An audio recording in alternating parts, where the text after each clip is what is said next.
அனைவருக்கும் வணக்கம். இந்த வீடியோல எந்தெந்த கட்சிகள் என்னென்ன கொள்கை வச்சிருக்காங்கன்னு கருத்து கணிப்புன்றது உண்மையா பொய்யா அப்படின்றத பத்தி தான் இந்த வீடியோல தெளிவா பார்க்க போறோம். முதல்ல திமுக அதிமுக. நான் ஏன் திமுக அதிமுகன்னு ரெண்டையுமே சேர்த்து சொல்றேன்னா, திமுகவும் அதிமுகவும் ஒரே கொள்கை தான் வச்சிருக்காங்க.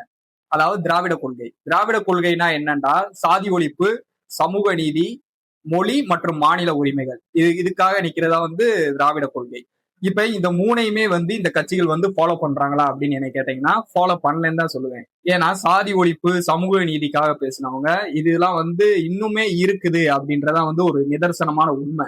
அப்புறம் பிஜேபியை பொறுத்தளவு ஹிந்துத்துவா அப்படின்ற கொள்கையை ஃபாலோ பண்றாங்க. ஹிந்துத்துவ கொள்கைக்காக நிறைய செஞ்சிருக்காங்க. நிறைய கோயில்கள் நிறைய கட்டியிருக்காங்க. சோ அந்த மாதிரிலாம் நிறைய பண்ணியிருக்காங்க.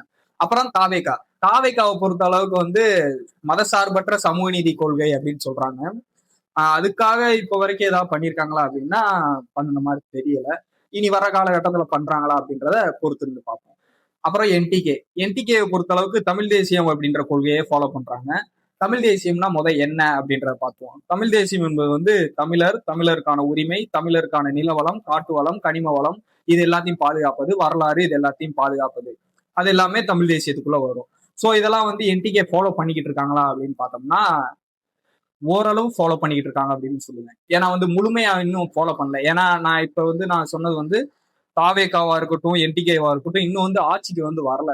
சோ அவங்க வந்த பிராட்டி தான் அவங்க என்ன பண்றாங்க அப்படின்ற நம்ம ப்ராடா பார்க்க முடியும். இன்னும் ரெண்டு கட்சியுமே ஆட்சிக்கு வரல.